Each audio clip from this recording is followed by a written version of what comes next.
Quiet on the set. Ako po si Lord de Vera. Happy 420 sa lahat ng nakakaintindi. Abril 20. Ano ba talaga ini?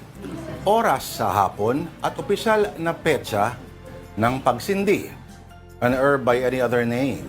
Ganja, omad, sweet leaf, dubi, cannabis, weed, chonky, herb, the wacky tobacco. Attention PDEA, mga adik sa Pilipinas ang dami-dami. Samantala, birthday din ngayong 420 ni Adolf Hitler ng Germany. Kaya dito ka na sa programang hindi na need mag-light.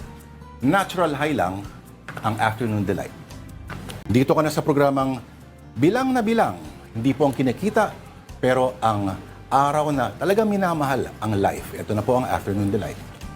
Paano kung ibigay ang hilig pero wala namang pag-ibig?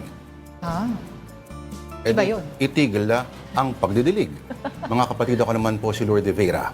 Ika nga ng kasabihan. Bilyong-bilyong pera, labas-pasok sa mga bangko nila. Samantalang si Mang Lino ng piston at manibela, aba, buong araw papipila para sa kakarampot na ayuda. Minsan kung meron pang karamdaman, baka mas malapit pa sa kamatayan.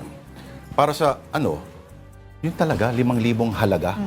5,000 pisong halaga. Samantalang mga makapangyarihan ng pera, nakalagay pa sa maleta at hinahatid nilang diretsyo sa mga bahay nila. Ganun ba talagang life? Wala na bang ibang fare, kundi ang afternoon delight?